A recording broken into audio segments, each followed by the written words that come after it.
Local government को ये एहसास हासिल है कि वो अपने लेटर निकालने के बाद भूल जाता है और उसने 3 लेटर निकाले थे। जो सबसे पहले अमजद अली पठान ने निकाला था कि 48 घंटों में जो जिस कौंसिल से आया था उसमें वापस चला जाए, जिस पर अमल दरामद नहीं हुआ और ख़ुद वो डायरेक्टर 3 की हैसियत से रवाना हो गए थे न्यू कराची टाउन। पता नहीं वहाँ मौजूद हैं या वहाँ से भी उनको रिसीव नहीं किया गया या भगा दिया गया आसान उर्दू में।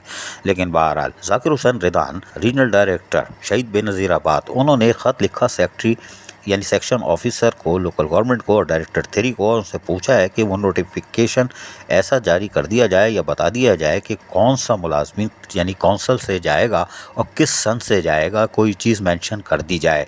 इसलिए कि कराची की सतह पर आखिरी केमाड़ी टाउन बना था यानी कोरंगी और उसके बाद केमाड़ी, 2 टाउन का इजाफा हुआ था यानी डिस्ट्रिक्ट का इजाफा हुआ था, जिसके बाद इनमें टाउन बन गए हैं 3-3, 4-4। तो कुछ कौंसलें ख़त्म हो चुकी हैं और कुछ कौंसलें बन चुकी हैं।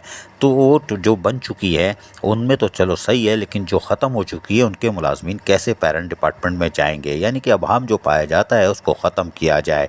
यकीनी तौर पर जाकिर हुसैन रिदान ने सही पंडोरा बक्स खोला है कि ये बता दिया जाए कि कब से जाएंगे। कुछ यूनियन कमेटी का भी खात्मा हो चुका है और यकीनी तौर पर नई भी वजूद में आ चुकी हैं, लेकिन असल ये है कि जो अपनी कौंसल यानी पेरेंट कौंसल में जाएंगे वो कौन से लोग होंगे और कौन से, यानी कि टाइम फ्रेम तो होना चाहिए था ना कि 2016 के बाद से जो जिस कौंसल में घुसा है वो वापस अपनी कौंसल में चला जाए, तनख्वाह समेत जो आया था या वैसे ही आया था हेलीकॉप्टर था वापस चला जाए। इससे यकीनी तौर पर इस छानबीन में बहुत सारे हेलीकॉप्टर भी फारिग हो जाएंगे, वरना तो आखिरी दिनों में हम बता रहे हैं कि ये खुद ब खुद फारिग होने वाले हैं, इसलिए कि एक इदारा इनके पीछे लग गया है, वो काम कर रहा है और जब जैसे ही चेयरमैन आएंगे उससे पहले हो सकता है सफाई हो जाए। लेकिन जाकिर हुसैन रिदान का मुतालबा बिल्कुल दुरुस्त है। अजीज़ आरिफ, KBS बल्दियाती न्यूज़ कराची। ऐसी ही खूबसूरत वीडियोस फ्यूचर में हासिल करने के लिए रेड बटन पर क्लिक करके और बेल आइकॉन को प्रेस करके हम सबके सब्सक्राइबर बनना मत भूलिए।